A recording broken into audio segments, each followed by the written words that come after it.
this one digital product listing, as you can see here in my order history, makes me $27 per sale after fees.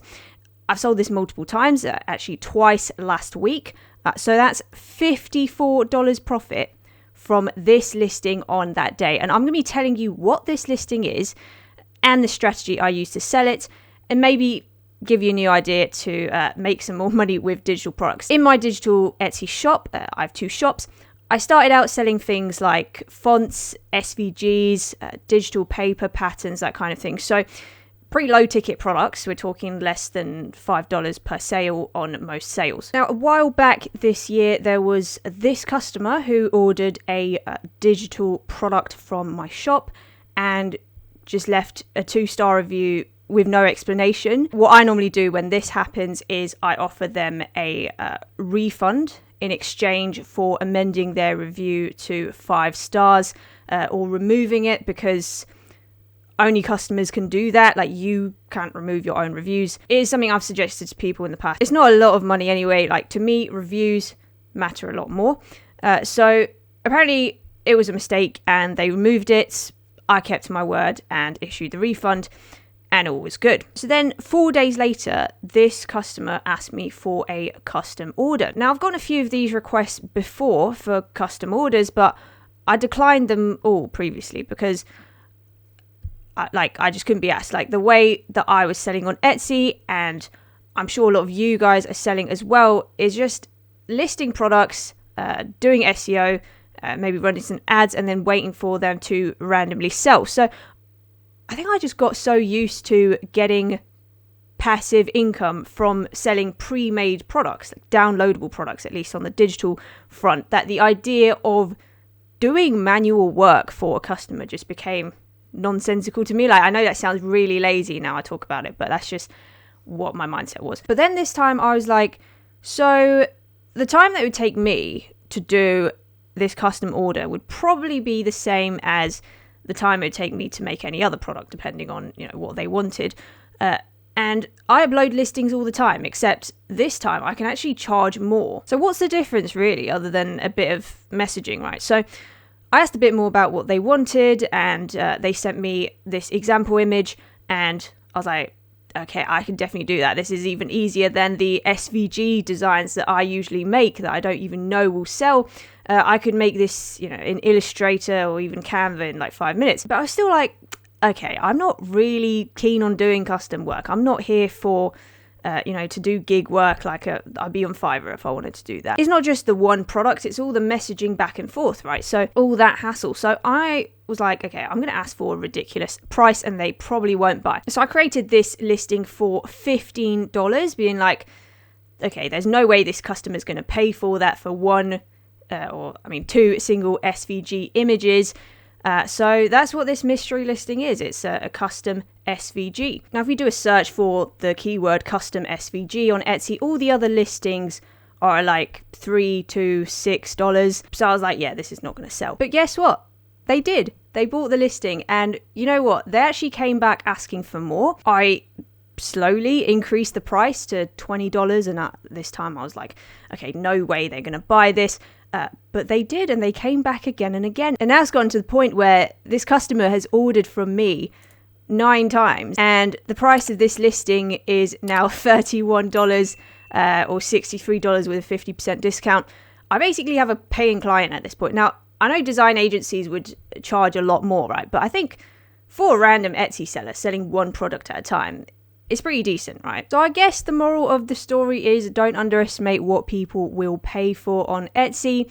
And if you are selling digital products, maybe consider doing custom orders. I understand, it's not for everyone. I mean, I thought the same, but obviously I changed my mind on that. Now I think, or at least I hope, they're ordering these for personal use. But I know it's a possibility that they could be using me to drop service, which just means that they've gotten paid a lot more money by someone else and they're outsourcing their labor to me, which is, one of the reasons I've started to inflate the price since I first set this listing up. And I will continue to increase the price until they're no, that's too much. Like, if it gets to $100 per SVG, then that is what it's going to be. Now, you might be thinking, okay, you just got lucky. You found someone who's willing to pay this much. So I think if you have like 0 listings or very few listings and you try and start selling custom orders on the back of nothing, essentially, that's obviously going to be difficult. Like, I think the best way to increase your chance of getting these custom order requests that have the potential to be high ticket purchases is to have more content up on the platform and make it very clear that you are willing to customize orders for a higher price. Advertise it on your listing descriptions or images, and maybe start at a lower price like I did and work your way up. Or if you think your time is worth more than this, if you say you would have charged a lot more than $31 for this, then yeah, that's fine. And if you do have design work up, it is actually pretty likely that you will get custom order requests because people know that Etsy is a platform where you can get things customized. I get one custom order request about once per week. Whether they actually go through with it, most of the time they don't actually, but obviously you get customers like this that do. Now, just to give you another example, I got this request last week from a different customer, and they said, I would love to purchase this listing, but I want it edited. I'm not tech savvy and I'm willing to pay more.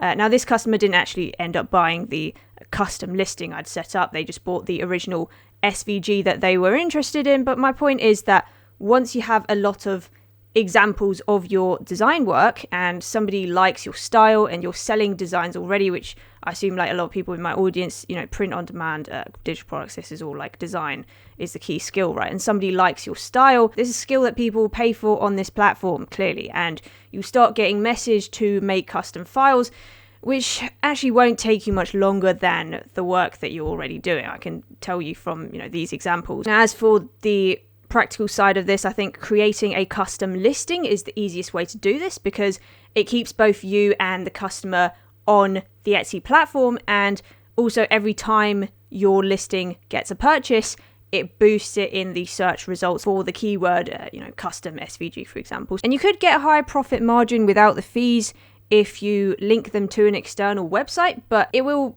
be harder to convert because they already shop on Etsy, they trust Etsy. So if that's how they found you in the first place, might as well keep them there. That's my opinion anyway. Let me actually show you how to set up one of these listings the way that I've done it, so you're ready to link people who want custom orders, or if you've been getting these order requests, then you can do this. I won't go through the entire thing. I'll just show you the sections which would be different from uploading a regular digital product. So once you get to the listing creator, you want to title it something like custom order, custom image, or custom SVG, and you can do SEO for it if you really want to, but at least for me, my main sales channel is the DMs. Now in the images, you want to put examples of your work that demonstrate your design style and also what you're capable of, and also make sure to put your turnaround time as well. So for example, I can get this work done in 2 days. You want to allow personalization, and you want to write something like describe your custom order request, message us directly to send images or a more detailed description. Price, just really decide on what you're willing to get paid for your work and your time. So in my example, I started out at $15, which I thought was a lot. And then for quantity, you could put $9.99. Now, in the core details, you want to select digital file. Who made it? I did. What is it? Finished product. Most importantly, you want to select made to order. So this will keep the order in the new section of your orders in the shop manager, so you can mark it as complete when you finish it. Now, category, depending on what custom service you are offering. For example, if it's custom SVGs, then you can put cutting machines. If it's fonts, you can put like craft supplies and tools. Everything else should be pretty intuitive. If you want to see a full example of completing a listing, there is a video on my channel, which I will link up in the eye. And now when someone orders this, you create the file and you load it into the order and you mark it as complete, and they will receive an email that lets them download the file that you uploaded. So anytime someone asks you for a custom listing, you can just send them the link to this listing, and the more people buy it, the more likely you are to get organic sales from search as well. Yeah, I just wanted to share with you an idea based on what I've been doing recently and show you that uploading digital products to Etsy not only gives you the passive income, but also opportunities to make active income from essentially gig work on Etsy if you want it. I know manual labor isn't everyone's cup of tea. Maybe you started this for pure 100% autopilot passive income, and anything to do with customers, you're like, ugh, no way. I mean, that's fine as well. Just wanted to show you that this kind of thing is possible if people like your work. Obviously, it does require you to have some basic design skills, but if you are willing to put in some effort, not necessarily even more than it might take you to create your regular listings, you might be able to grab some extra money. So hopefully you found this video interesting, and I'll see you in the next one.